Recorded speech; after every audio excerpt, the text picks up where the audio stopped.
Hey guys, tonight we're heading deep into the mists of the 10th century. No street lamps, no podcasts, just flickering torches, Horvis unmoored, and the distant clang of steel on steel.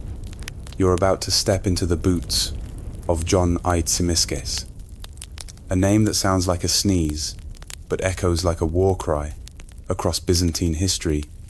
Picture yourself arriving in a world that's part broken empire, part battlefield, and part political stage, filled with very sharp knives. You're small now, almost forgettably so, just a noble kid, born into the swirling storm of eastern Anatolia, but already the world feels like it's holding its breath around you. The golden days of Byzantium gone. What you get is the hangover, and the bitter aftertaste of a greatness slipping through people's fingers. You're born into a military family, with bloodlines as sharp as their swords. You sense the weight of ambition before you can walk, and you'll learn early that crowns don't sit still for long. So, before you get comfortable, take a moment to like the video and subscribe, but only if you genuinely enjoy what I do here. And tell me where you're watching from, and what time it is in your corner of the empire. Now, dim the lights. Maybe turn on a fan for that soft background hum. And let's ease into tonight's journey together.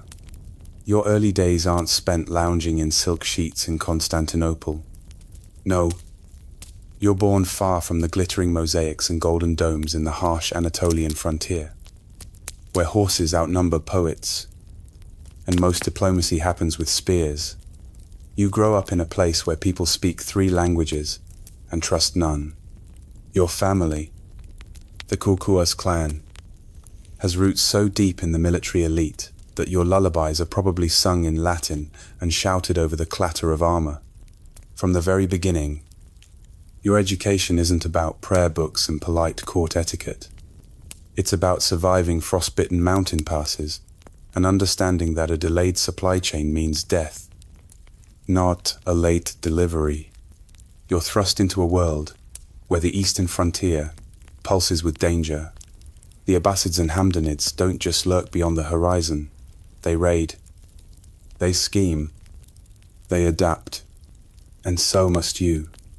By age 12, your hands already know the feel of a sword pommel, and your eyes scan the ridgelines with a seasoned cynicism.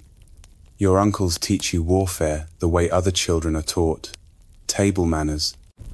You learn how to outmaneuver cavalry, how to bargain with tribal leaders without blinking, and how to calculate wind speed for flaming arrows.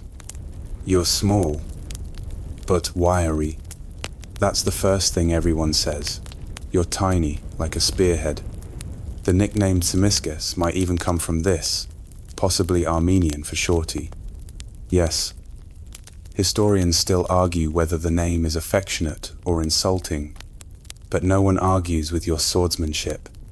The empire you're born into is complicated.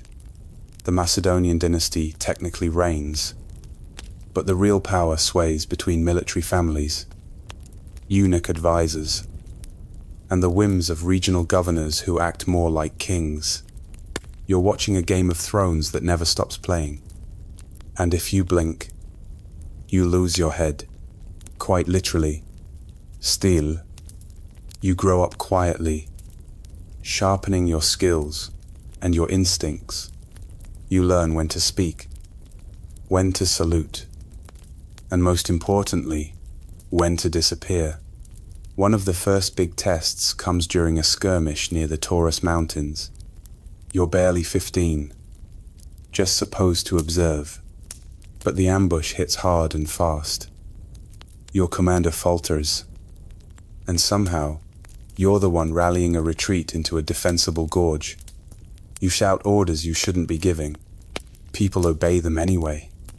You save lives that day, and gain a reputation that travels faster than official reports.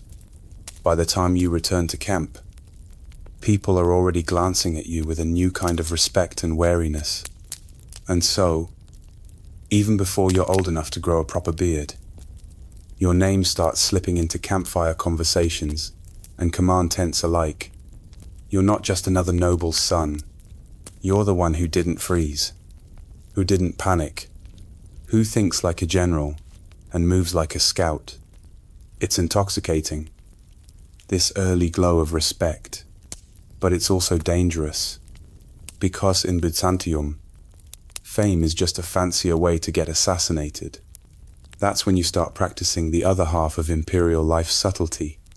You sharpen your political instincts just as finely as your blades. You observe, quietly, how military governors speak to eunuchs, how gifts are given in court without seeming like bribes, how priests phrase theological insults without triggering a riot. You realize that your future might lie not just in battle, but in the very corridors where emperors breathe and bleed. But don't get too comfortable, because while you're studying court maneuvers and frontier warfare, the empire itself continues its slow slide. Rebellions flicker, taxes disappear into private vaults, and whole provinces feel more loyal to their own militias than to the emperor in Constantinople. And in the shadows, rival dynasties start sketching maps that include you or your downfall. By age 20, you already sense your life won't be normal. You're not the kind to rot in a provincial fortress or serve loyally in someone else's glorious reign. You want more. You need more. And the empire, flawed and flickering though it is, it might just need you too. Or at least, it'll need something sharp, smart, and ambitious enough to survive it. And tonight, that something is you. Your 20s hit with the force of a battering ram, and you meet them head on. Already armored in ambition, you're now a rising officer in the Byzantine military, and everyone's paying attention. Sure, you're still the short one, but now the joke only lands when you're not around, because everyone remembers how you held a crumbling flank at the Battle of Hadath and turned a retreat into a standoff that saved hundreds of lives. You don't need to shout to command. You just give that look intense, calculating, with a hint of, I already know your escape route, and people straighten up. It helps that you're serving under your uncle, Nikephoros Phokas. He's one of the empire's most ruthless and respected generals, and you're quickly becoming his favorite blade. Together, you campaign deep into enemy lands, pushing back the Hamdanids and knocking on Aleppo's door. These aren't quick, glorious charges. These are campaigns of attrition, of sieges and starvation, of cold mountain passes and sand-choked wells. And through it all, you prove not just your loyalty, but your tactical genius. You adapt. You strike when least expected.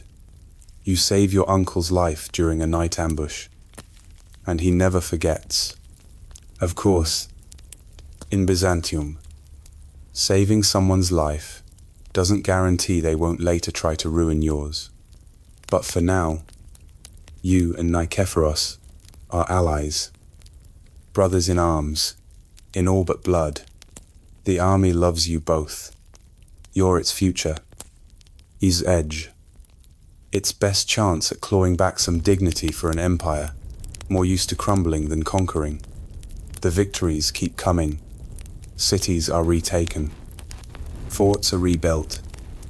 And Latin chroniclers from far-off Europe start mumbling admiration through gritted teeth. Back in Constantinople, Emperor Romanos II watches from his marble halls, probably wishing the focused Tsimisces duo wasn't getting quite so popular. But he needs victories. The empire needs them. So Nikephoros is rewarded. And by extension, so are you. Titles, land, a seat closer to the power core. It all starts rolling in. You smile politely. You thank them. But inside, you're always calculating who's next. How high can you climb, and who will try to push you off once you do? Then Romanos dies suddenly. Suspiciously young. You pretend to be surprised. Officially, it's illness. Unofficially, everyone's whispering. And just like that, the game changes. The Empress Dowager, Theophano, acts fast. She installs her toddler son, Basil II, as emperor. Technically, but everyone knows toddlers aren't great with geopolitics. The real question becomes, who's going to rule in his name? Enter your uncle, Nikephoros. With your support, and the army behind him, he marches on Constantinople in 963. The gates don't put up much of a fight. He becomes emperor. And you, his brilliant, loyal nephew, are rewarded once more. Now you're not just a general. You're a kingmaker. A power in your own right. You should be satisfied. But you're not. Because once the dust settles and the throne is warm under your uncle's very imperial posterior, something shifts. He becomes colder, more isolated. He surrounds himself with monks and ascetics, hands dripping with incense and disapproval. He talks about spiritual purity and divine missions and reducing court corruption. Admirable. Sure, but not terribly practical when you're trying to run a cutthroat empire. And suddenly, you find yourself outside the decision-making circle, watching others whisper into ears that used to listen to you. Worse, Nikephoros starts clipping your wings. Promotions you expect go elsewhere. Campaigns are launched without your input. You're still officially powerful, but you can feel the walls tightening. You didn't survive Anatolia and outmaneuvered desert chieftains to get sidelined by your own uncle's midlife crisis. And then there's Theophano. Remember her, still ambitious, still dangerous. She's not thrilled with Nikephoros either, especially since he hasn't made her his official empress. The court is thick with tension gossip bubbling like a cauldron left too long on the fire. You, Theophano, and a few high-ranking conspirators start looking at each other with the same thought. Maybe it's time for another change. Historians still argue whether you were the mastermind or just the sharpest blade in someone else's hand. Either way, the plot forms fast, and one night in the 9th of December 69, Nikephoros goes to bed emperor and wakes up well. He doesn't wake up at all. You and your co-conspirators break into the palace, kill the guards, and drag him from his chambers barefoot. It's not pretty. Theophano may or may not have handed over the keys herself. You expect chaos. You get applause. The army doesn't flinch. The court adjusts like a flock of well-trained peacocks. And just like that, you're crowned emperor. John I Tsimisges, short in stature, but now towering over the entire Byzantine world. Now, here's a fun tidbit for the weird files. Nikephoros' skull is later said to be kept in a church reliquary, revered for its holiness, despite how he exited the stage. Imagine praying next to the remains of the guy you may have helped murder. Byzantine spirituality, always a party. As you settle into the throne, you're aware of one glaring problem. You're a usurper, even if no one's saying it to your face. The stain of betrayal clings to your robes, like incense to a monk's beard. You need legitimacy. Fast. So you make peace with the church. You kick Theophano out of the palace. Smart move, she's probably shopping for daggers. And you start planning your next campaign. Because nothing silences doubters like a good old-fashioned military triumph. You didn't claw your way up here just to sit still. The frontiers are still bleeding. The Arabs still press on the eastern borders. Bulgaria's acting twitchy, and your sword hands still itchy. You crack your knuckles. You tighten your grip on the empire, and you prepare to do what you do best, win. You ride east, where the wind smells of dust and anxiety, and where the borders are lines in the sand, constantly being redrawn by whoever has the stronger army that month. You've barely warmed the imperial throne, and already you're saddling up like a man late to his own coronation. That's because you are every noble, bishop, and grumpy bureaucrat in Constantinople is still muttering behind their beards about how you got the job. But out here, where real emperors are made, none of that matters. Out here, victory is your signature. Your target is the emirate of Aleppo, still a thorny outpost of the Hamdanid dynasty. This isn't your first time in the neighborhood. You've campaigned here before under your uncle, and you remember every dry riverbed, every ruined tower. Back then, you were just the second in command. Now, you're the empire's face and fists. Aleppo is ruled by Saad al-Dawla, a teenage emir clinging to his father's battered legacy. The kid's brave, but under-equipped. More importantly, he's supported, at least in theory, by the Fatimid Caliphate of Egypt, which means poking Aleppo might provoke something bigger. You do it anyway. You lead your troops with flair. You're not a tent general. You're on the battlefield. Sword drawn, cloak dusty, armor gleaming like a god from a badly painted fresco. Morale soars. The siege tightens. Walls crumble. The city's terrified defenders eventually surrender in 974. And you make it crystal clear, you're not here to raise, but to reshape. You don't burn Aleppo. You preserve it. You install a client ruler, demand tribute, and politely remind everyone that Byzantium can reach them anytime it wants. And then you do something interesting. Instead of keeping the momentum going south into Fatimid territory, you pull back, not because you're afraid, but because your real enemy is closer than you like, the Bulgarians. Ah yes, Bulgaria, that perennial headache. You'd hoped it would stay quiet while you handled your eastern laundry. But surprise, a guy named Boris II has popped up, claiming to be the rightful Bulgarian ruler, and he's got some serious backup. The Russians, those fur-clad boatmen from the north, have entered the fray. Their new prince, Vladimir, is trying to make a name for himself. And what better way than to meddle in Byzantine politics? This is where you show your real genius. You don't charge in blindly. You play chess. You write letters. You make calculated threats and generous offers. You offer Vladimir a trade deal and a shiny new Byzantine title.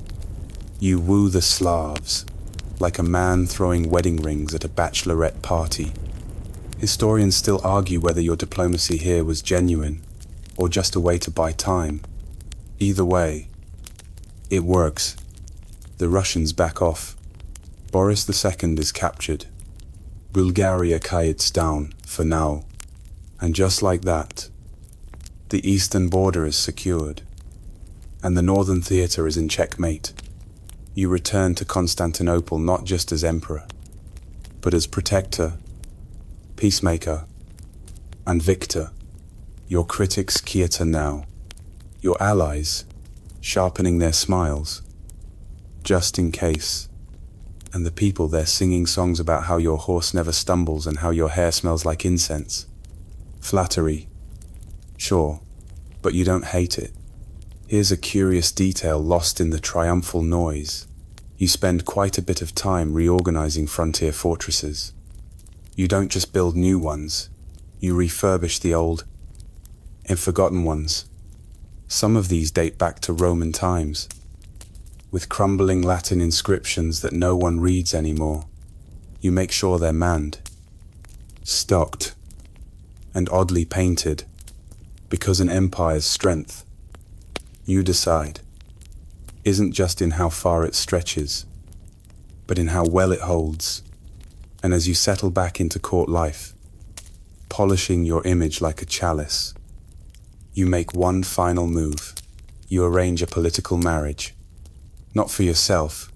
You're already a widower with a complicated history, but for your niece. You marry her off to the future. Holy Roman Emperor. Otto II. Why? Because it's time the West remembered that Constantinople isn't some forgotten relic of Rome. It's Rome. The real one. The only one that still matters. You throw a feast. You sip wine like a man who's won the game. The empire is stable. The frontiers are secure. The court loves you, or fears you close enough. You even charm the clergy by publicly repenting for your uncle's murder. Building churches like a man playing Monopoly with basilicas instead of hotels. But even in peace, your eyes drift eastward. You know the Fatimids are watching. You know that quiet in Bulgaria is temporary. And you feel the clock ticking. You're still young. Still. Sharp. But there's a nagging cough that won't quite go away. And some days, your armor feels heavier than it should. So you start writing plans. Letters to generals. Edicts. Maps inked with arrows and margin notes. Because while other emperors might coast on their laurels, you're always preparing for the next campaign, even if, secretly, you're beginning to wonder if you'll get the chance to lead it. There's something strange about the way Constantinople breathes after a military victory. It exhales with relief, I'm sure, but it also inhales with expectation, because peace never lasts here. You know this. So while the palace musicians pluck lyres, and the streets bustle with hawkers selling cheap icons of you riding a lion which never happened, but why stop them? But you start preparing for the next round.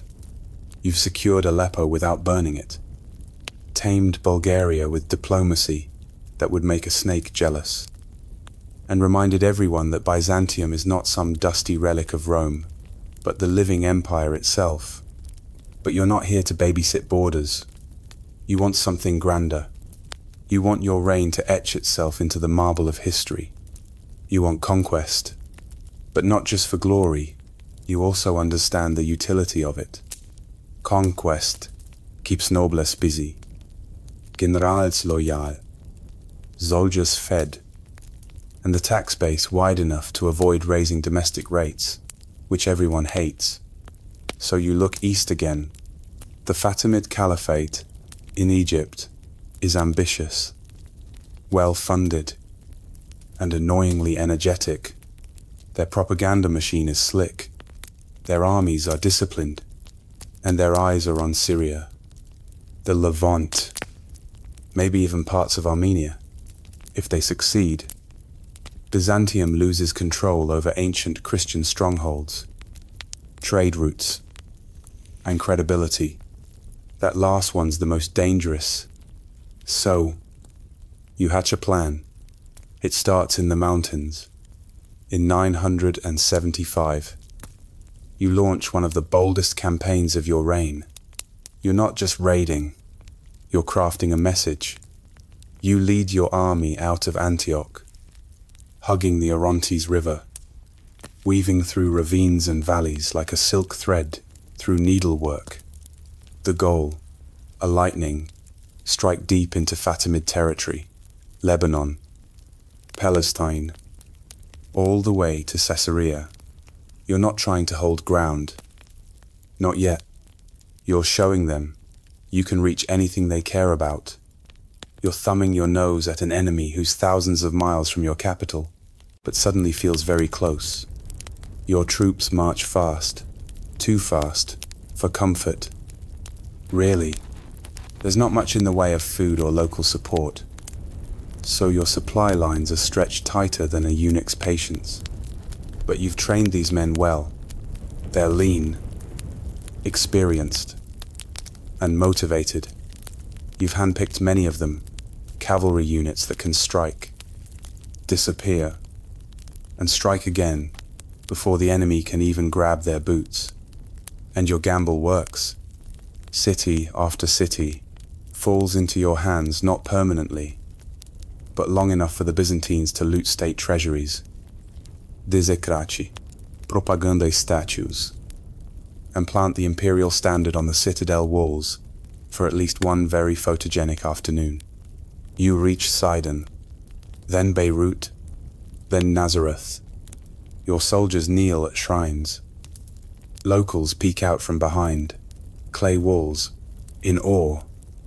And the Fatimids, well, they're still gathering their thoughts. They didn't expect a Greek-speaking emperor with perfect posture to show up on their doorstep with an army in tow. You've taken the script and flipped it. There's a fringe tale from this time. No one agrees if it's true that you personally climbed Mount Tabor to oversee your camp below. Legend says you stood barefoot at the summit, wrapped in a wolfskin cloak, watching the mist curl through Galilee like incense. Historians still argue whether this was symbolic piety or just a case of bad map reading. But either way, it gets painted into manuscripts for centuries. But this triumphal march isn't just about swords and sermons. It's about message control. You send letters back to Constantinople, meticulously drafted dispatches that describe your victories in poetic terms. You ensure that every bishop, merchant, and courtier knows what you've done. You don't lie. Exactly. You just let them imagine a bit more glory than there might have been. Your propaganda is sharp, elegant, and relentless. It's the Instagram campaign of the 10th century. Yet this is where the fatigue sets in. Your men are tired. The weather shifts. Supplies dwindle. And more troublingly, your spies report Fatimid movements further south. Armies are mobilizing, and while you've bloodied their nose, they're about to swing back. You make a calculated decision, pull back. Not in retreat, but in choreography. You make the withdrawal look intentional, graceful even. You leave behind monuments, inscriptions, and whispers. You want the Fatimids to know you can do this again any time. And as your troops file back through Tyre and Tripoli, you order the refortification of the eastern Byzantine strongholds, fast build projects, food stockpiles, upgraded signal towers. If they're coming, you'll see them early next time. You return to Constantinople exhausted but triumphant. You're thinner, ballet, and your horse looks like it's aged 10 years. But the people cheer anyway. They don't see your cough. They don't hear your sleepless pacing in the palace halls. All they see is the emperor who reached the Holy Land and returned with victory, incense, and a fresh swagger. This is where your legend crystallizes. This campaign cements your reputation, not just as a tactician, but as a strategist, a visionary. You're no longer riding your uncle's coattails. You're the empire now.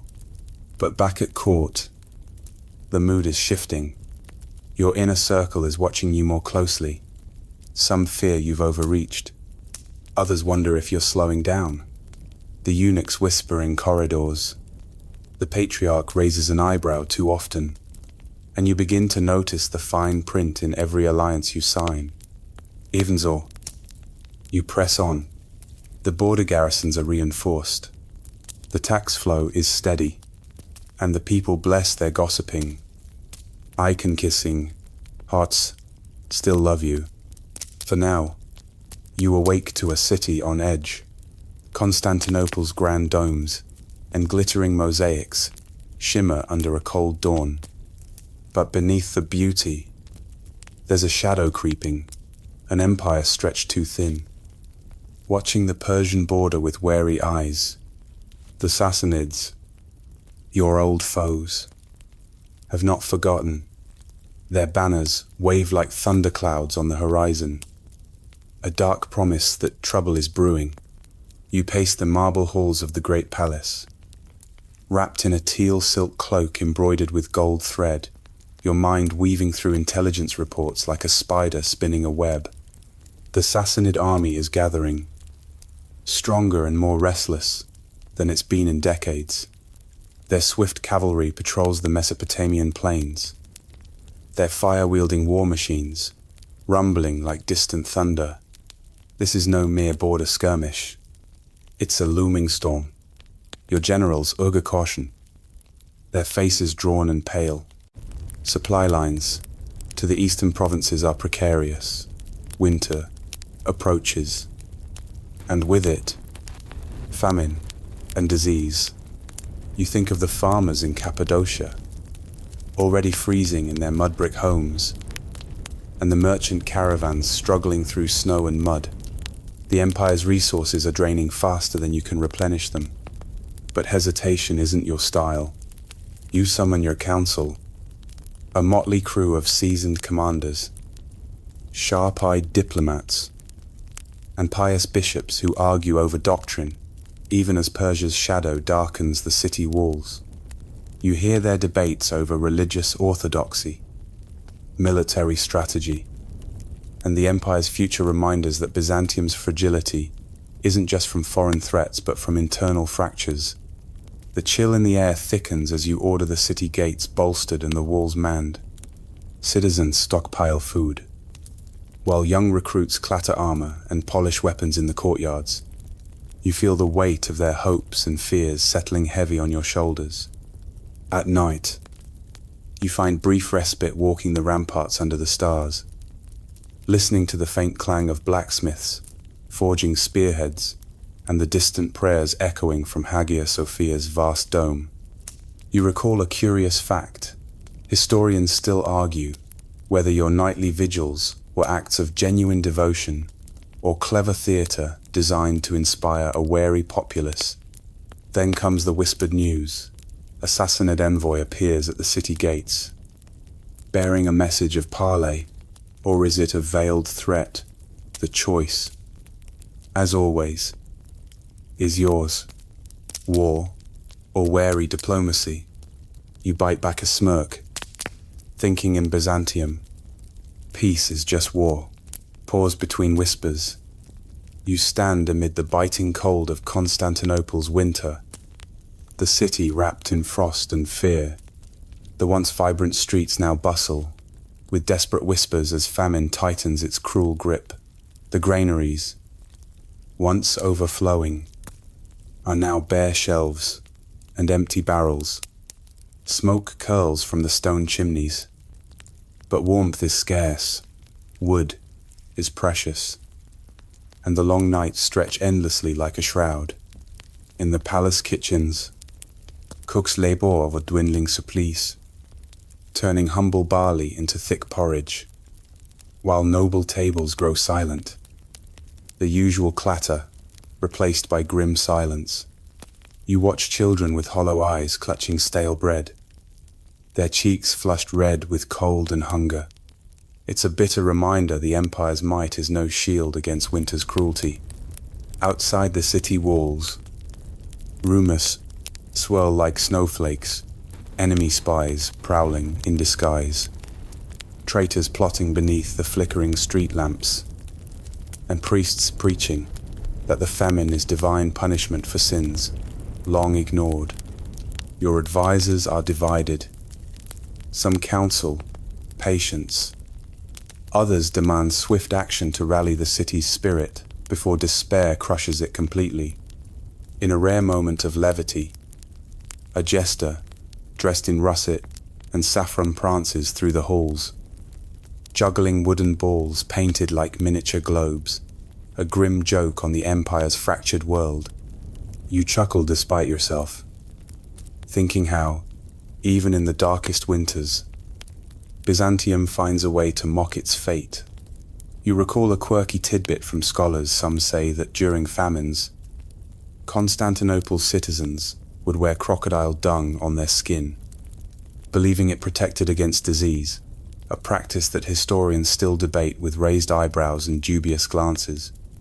Despite the hardship, you refuse to surrender to despair. You order the city gates reinforced, the militia trained, and secret food caches established beneath the great cisterns. The people need hope as much as bread, and you intend to deliver both, even if the price is your own restless nights.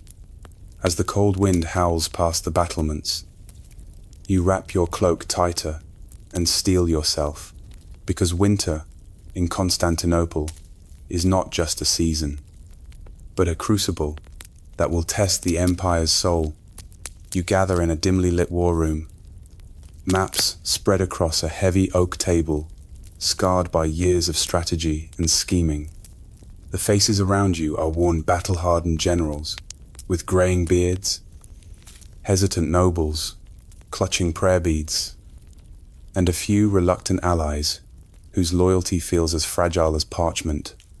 Each man and woman carries their own burdens, shadows of past defeats and whispered betrayals lurking in their eyes. You speak firmly, your voice cutting through the murmurs. The empire's fate depends on unity.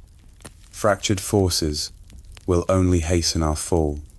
You issue orders with measured authority, weaving alliances from the broken threads of distrust, promising lands, titles, or simply survival to those willing to stand by your side. Every nod and frown counts. Every hesitation is a crack to be sealed. Outside, the air is thick with anticipation and the scent of damp earth. As troops gather in ragged lines beneath tattered banners fluttering in the autumn breeze, soldiers sharpen blades and sling leather satchels, their breaths rising in white puffs, eyes flickering with both fear and fierce resolve. You walk among them, a symbol of fragile hope, your presence alone, a balm to anxious hearts. It's strange to consider that some of these allies once fought bitterly against you. Yet here you stand, rallying a motley army with promises of glory or, at the very least, survival. One general grumbles about broken oaths, while another quietly counts their losses. You recall a curious scholarly debate. Historians still argue whether such alliances were acts of true loyalty or mere temporary expedients born of desperation. Amid the clatter of armor and whispered prayers, you find a moment to reflect on the delicate balance between diplomacy and warcraft. This gathering is no mere muster. It's a fragile thread holding the empire from unraveling into chaos. You know the coming days will demand every ounce of cunning, courage, and patience you can muster. The fractured forces are your empire's last fragile hope, and you intend to mold them into an unyielding shield. You step into the marble-clad chamber, where faith and politics intertwine like thorny vines.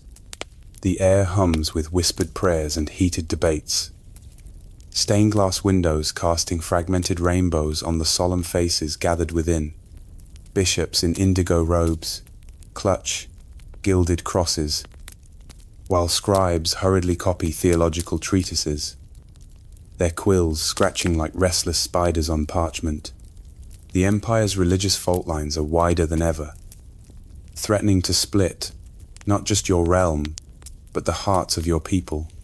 You listen as fervent voices argue over dogma, icons versus iconoclasts, orthodoxy challenged by whispers of heresy, each side convinced that their belief is the empire's true salvation. The tension thickens, an invisible tempest ready to shatter fragile peace.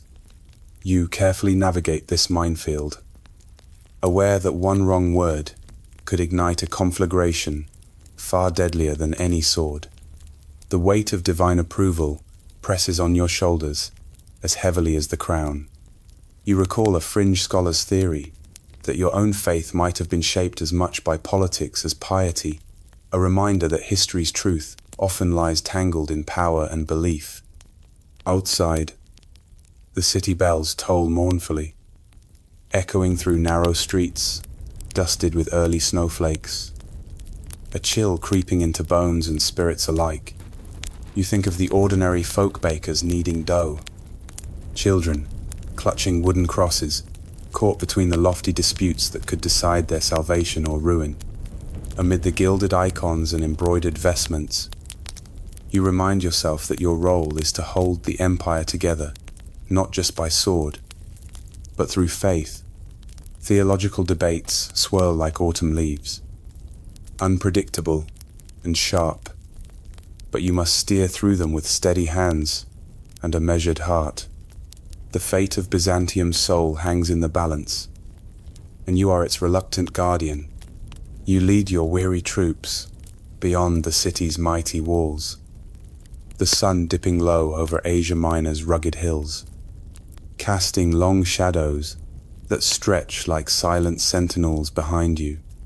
The march is grueling, dust clings to your boots, and the scent of sage drifts faintly on the dry wind. Every step forward carries the weight of uncertain alliances and hostile eyes. Asia Minor sprawls before you, wild forests, sharp cliffs, and villages where wary eyes watch your columns advance. Here, diplomacy and war entwine like the twisted vines along the path. You barter with local leaders, offering gold and promises, while sending scouts to map enemy movements and secure supply lines. The land is unfamiliar, its people diverse in tongue and tradition, yet the empire's shadow still looms, fragile but resolute. You remember tales from the campfire how some commanders believed the true enemy was not just the foreign sword but the land's own untamable spirit. You ponder those stories while tightening your cloak against a sudden chill, the dusk turning the hills to steel-grey silhouettes. Scholars still argue whether this campaign was a brilliant strategic masterstroke or a costly overreach that drained your resources. But in this moment, all you see is the horizon sharp and demanding. Your cavalry, once mère auxiliaires, to begin their transformation. Horses neigh softly as riders, tighten leather reins, and adjust iron stirrups, preparing to strike swiftly like lightning across the plains. The rhythmic clatter of hooves promises new hope, a rebirth of speed and surprise against those who doubt Byzantium's might. You glance at your commanders, faces etched with determination and fatigue. Knowing this push into hostile lands is a gamble that could secure your empire's future or unravel it entirely. The night falls cold and deep, yet your resolve burns brighter than ever. You stand among the clang of iron and the sharp scent of leather, watching as your soldiers break from the weary march to train under the fading sun's glow. The cavalry reborn, these swift horsemen are your new hope, their armor gleaming in indigo and russet, horses prancing with impatient energy. With each measured gallop, they learn to strike like the sudden storm, quick, decisive, and relentless. The riders shout commands, voices carrying over the clatter of hooves, pounding the soft earth. Their lances aimed and practiced in perfect unison. You feel the old rhythm return, the steady beat of hooves against the dirt, the thrill of speed, and the promise that this force will outpace any foe. Their tunics ripple in teal and saffron, edged with gold embroidery that flickers in the light, symbols of renewed strength and hope. Nearby, a leather apron-clad blacksmith hammers away, sending sparks like tiny stars into the air as he repairs armor and shoe horses. His work essential in this campaign of rebirth. Wicker baskets hold fresh bread and dried meat, reminders that even in war, survival depends on small comforts. A fringe tale echoes from an old soldier's lips that the horses themselves seem to sense the Empire's fate, charging with the desperation of a people who refuse to fall quietly. You smirk, wondering if superstition might sometimes fuel courage more than steel. Historians still argue whether this cavalry's rebirth truly shifted the war's tide or merely delayed the inevitable decline. But watching the disciplined riders wheel and dart in the twilight, you allow yourself a spark of hope. The dusk deepens tonight, and your horseman's training presses on beneath the stars. The mountains loom ahead, cold and unyielding, their jagged peaks slicing the sky like broken teeth. You and your soldiers trudge upward through biting winds and swirling snow, the air thin and unforgiving. Bitter cold gnaws at your fingers despite woolen gloves, and the path narrows to barely a ledge, where one misstep means doom. Cloaked in russet and indigo, your men grip iron fire tongs to keep their small campfires alive, their breath misting in the frozen air. Each step tests loyalty, and resolve murmurs of doubt mix with prayers whispered beneath frosted beards and linen caps pulled tight. A basket of salted fish and stale bread barely lifts spirits, but the camaraderie forged in hardship steals your heart. Legends say these mountains hold spirits that watch travelers' souls, and some swear they hear distant drums echoing through the cold mist, a chilling reminder of unseen eyes. Scholars debate whether these hardships forged your troops into heroes or simply burned away the weak, leaving only hardened survivors. As dawn breaks pale and cold, you tighten your cloak, knowing the grueling march has only just begun. Constantinople tightens its grip. Like a great beast sensing the approach of predators, you stand vigilant on the palace balcony, clad in indigo and russet. The cold air biting, but your resolve firmer still. Persian banners creep closer on the horizon, their colors vivid against a storm-darkened sky. And the city prepares for siege, the clang of blacksmiths hammering swords, the bustle of archers stringing bows, the hurried stacking of wooden buckets filled for dousing fires. The tension is palpable, a simmering mix of fear and defiance in every stone and alley. Behind the gilded walls, secret meetings unfold, your advisors debating when to strike, how to deceive, and whom to trust. Whispers of espionage mingle with prayers in the cathedral's shadowed nave. Historians still argue whether your defensive strategies prolonged the empire's life or only delayed the inevitable collapse. You watch the horizon, immusculato, ready to rally your people through the darkest winter the city has seen.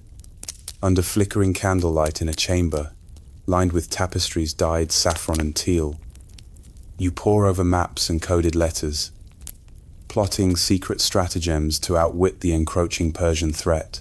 Your fingers trace routes only a trusted few know, while a small wooden bucket nearby holds ink and quills for urgent messages. Spies and double agents weave a web of intrigue beyond the palace walls, their loyalties as shifting as the flames dance. Your face, drawn and resolute in russet robes, reveals the weight of unseen battles fought in shadows. Every plan is a gamble, a delicate balance between cunning and brute force. With the fate of Byzantium hanging by a slender thread, your whispered orders travel through secret corridors, bending the tide in ways that armies cannot. Yet historians still argue whether your cleverness truly saved the empire or merely bought time for others to falter. The flicker of shell gold on your manuscript reflects both hope and the burden of leadership in these perilous hours. You stand resolute on the muddy banks of the Euphrates, the river's cold water swirling beneath your boots as you prepare to lead your troops across this treacherous frontier. The air thick with anticipation and the scent of damp earth Your indigo cloak flutters against a grey sky, contrasting with the gleam of gilded armor worn by your closest knights, each gripping wooden shields and iron-tipped spears. This crossing is no mere passage, but a desperate gamble, either salvation or doom for your weary forces. The murmur of the river blends with whispered prayers, and the tension ripples through your men like a restless wind. Behind you, banners flutter, russet and saffron hues standing out against the pale dawn. As you step forward into history's uncertain embrace, it's a moment heavy with risk, yet your determination carves a path forward, a testament to your unyielding resolve. Still, scholars debate whether this bold move was genius or folly, a turning point or a last grasp at fading power. The river flows relentlessly, indifferent to empires and kings. The clash erupts with thunderous intensity beneath a brooding sky. Your cavalry charging like a tempest against the Sassanid forces arrayed before you, their crimson and teal standards whipping in the wind as swords meet shields in a brutal symphony of steel and grit. Your heart pounds in time, with the war cries echoing across the bloodied plain. Every strike and parry, a desperate dance for survival and supremacy.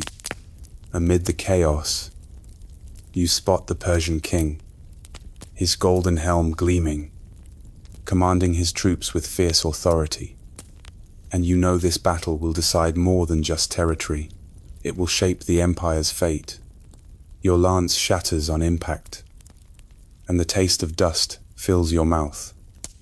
But you press on, the weight of countless lives bearing down. Historians still argue whether your victory was due to strategy or sheer luck. Yet none deny the fierce determination that carried you through. The air hangs heavy with smoke and sweat, the ground beneath stained by valor and loss. As the dust settles, you stand amidst the wreckage, witnessing the triumphant return of the true cross to your capital, carried reverently by clergy in saffron and indigo robes. Its golden frame catching the fading sunlight like a beacon of hope against the dark backdrop of war. The crowds gather in hushed awe, their faces alight with relief and renewed faith. A sacred symbol promising divine favor and healing for a battered empire. You feel a quiet pride mixed with the weight of responsibility, knowing that this relic's return is both a spiritual victory and a call to unity in uncertain times. Yet beneath the celebrations, murmurs of doubt linger. Historians still argue whether this act truly restored morale or masked deeper fractures within Byzantium's soul. The air smells faintly of incense and crushed myrrh, mingling with the sharp tang of cold autumn air. You push forward with your bold reforms, elevating the Greek language to official status, draping the empire's identity in rich indigo and russet hues, and reshaping centuries of Latin tradition. Scribes labor over parchment, their quills scratching out new decrees, while courtiers debate fervently in gilded chambers filled with flickering candlelight and the scent of beeswax. Your vision is clear to knit the empire closer to its Hellenic roots, but not everyone shares your enthusiasm, and whispers of dissent stir beneath the polished marble floors. In quiet moments, you ponder the fine line between progress and upheaval, who are aware that historians still argue whether this cultural shift strengthened or strained the empire's unity. Outside, the crisp breeze carries the distant call of minstrels, and you recall that peculiar ritual of wearing purple only on feast days, such colorful traditions in a time of unrest. You face the storm of religious reforms, sermons echoing through vaulted basilicas, where priests clad in saffron and teal robes clash over doctrine. The air thick with incense and tension, as your policies unsettle devout factions, and ignite fierce debates. Meanwhile, secret meetings flicker with candlelight behind heavy tapestries, plotting resistance or allegiance. The line between faith and politics blurs as you navigate these perilous waters, knowing well that historians still argue whether your reforms sowed division or preserved spiritual unity. Outside, a chill wind carries the muted sounds of city life, preparing for a feast day, while you sit quietly, clutching a worn wooden cross, both symbol and burden, in your quest for harmony amid discord. You watch helplessly as plague descends like a shadow over the crowded streets, the vibrant indigo and russet fabrics of merchants fading beneath the pall of sickness. You walk through quarantined quarters, the air heavy with despair and whispered prayers. Wooden carts, laden with the ill-rattle past, while healers in linen caps and stained aprons tend the afflicted with weary hands. The grim toll tests your resolve, forcing decisions between mercy and order. As rumors swirl, some say the disease is divine punishment. Others whisper of poisoned wells, while historians still debate how much your leadership shaped the empire's survival amid this unseen enemy. At night, you stare from your chamber's small window, the moon casting cold light on silent alleyways, knowing that every breath is a gamble in the game of life and death. You face the rumblings of rebellion in the Balkans, the landscape painted with the deep greens and ochres of late summer, as you gather your council under a saffron-draped canopy, debating strategies while envoys in russet and teal, tunics deliver urgent news, banners flutter atop wooden palisades, signaling unrest, spreading like wildfire through the countryside. Your commanders ride out, leather saddles creaking beneath the weight of hastily gathered troops, the tension thick enough to taste, while local chieftains negotiate uneasy alliances amid flickering campfires. The fragile unity of your realm hangs by threads of diplomacy and force, and scholars still argue whether your handling of these revolts prolonged stability or merely delayed inevitable fragmentation. You sigh, adjusting the iron clasp on your cloak, knowing the Balkans are a powder keg that could ignite at any moment. Allies turn traitorous as whispers of betrayal slither through marble halls. Your trusted advisors, trading secret glances, while quills scratch clandestine letters, under candlelight's flicker, golden goblets clink in quiet conspiracies, as smiles mask daggered intentions. You feel the chill of backstabbing in indigo and russet robes, the court's gilded veneer cracking to reveal the sharp edges beneath. Political games twist like ivy around your throne, and the air is thick with suspicion and fractured loyalties, forcing you to trust no one completely. Historians still debate whether this treachery undermined your reign or forged a tougher, more cautious emperor. You trace the worn edges of your seal ring, pondering which alliances were genuine and which were mere smoke and mirrors. Family strife weaves its bitter threads through your palace, as siblings and offspring clash over power and favor, their faces tight with envy and heartbreak. Sumptuous halls echo with whispered accusations and unspoken grievances beneath tapestries depicting long, dead heroes. You watch the fragile bonds of blood tested by ambition and sorrow, the warmth of kinship fading under cold ambition, like flickering candle flames in drafty chambers. Lavish gowns in teal and saffron flutter anxiously as courtiers tiptoe around private wounds, while your own heart bears the weight of familial discord, heavier than any crown. Scholars still argue whether these domestic battles weakened your rule or spurred you to greater resolve.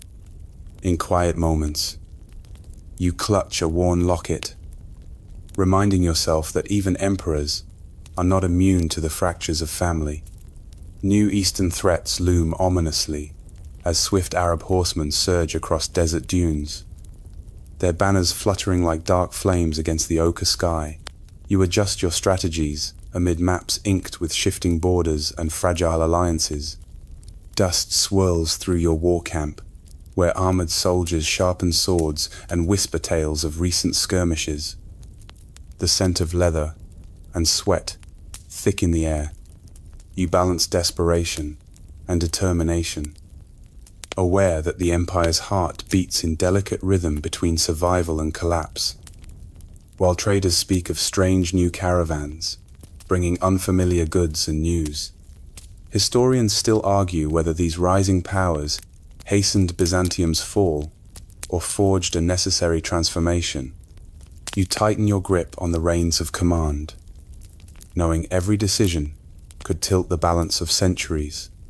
Syria and Egypt, once gleaming jewels of your realm, slip from your grasp amid flames and sorrow. As word arrives of their capture, you watch maps shrink and mourn the loss of fertile lands where ancient rivers carved life into deserts, while couriers bring fragmented reports of local resistance and betrayals. Within your chambers, the flickering candlelight casts long shadows over your furrowed brow as you wrestle with grief and strategy, clutching a worn leather-bound codex filled with imperial decrees and prayers.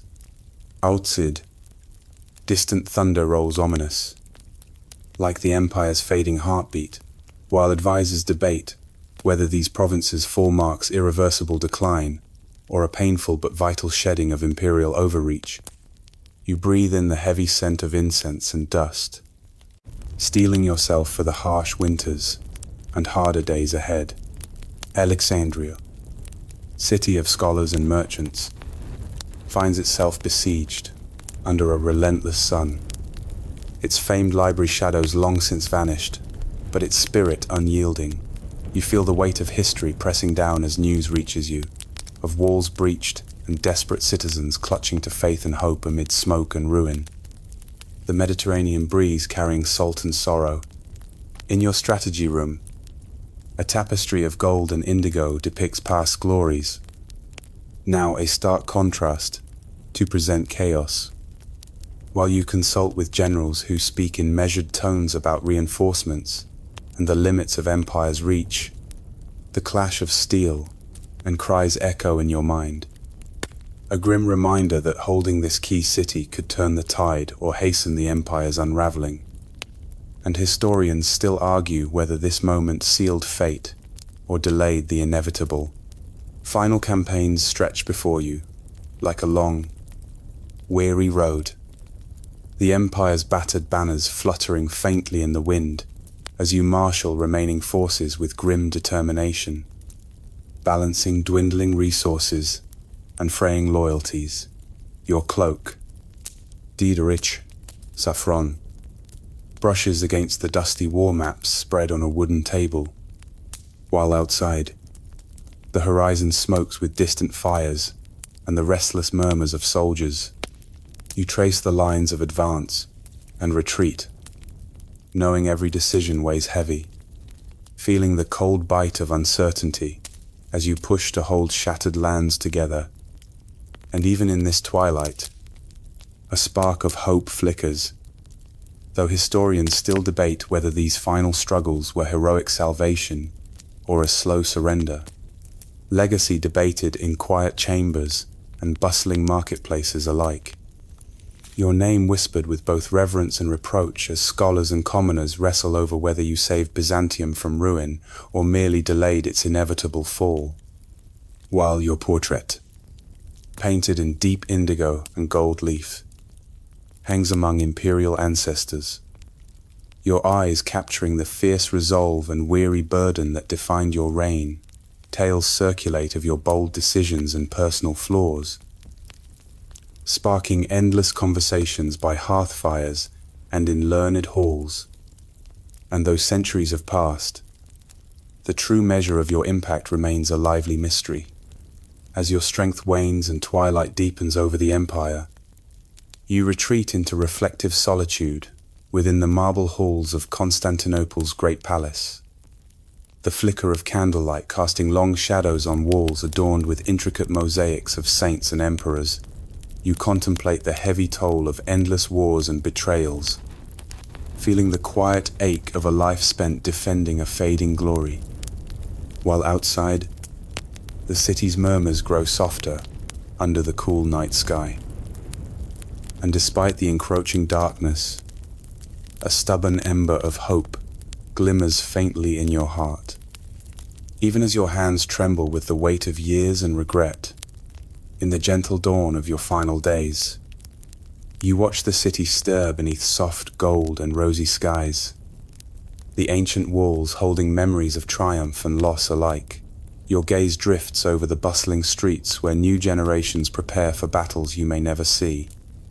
And though your body weakens, your mind quietly embraces the transformation you have wrought Byzantium, reshaped not by sword alone but by resilience, faith, and culture.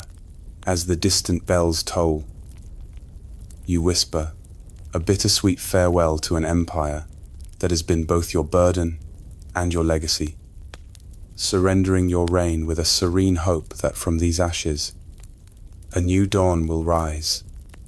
Even as historians debate if you saved Byzantium or merely delayed its inevitable decline,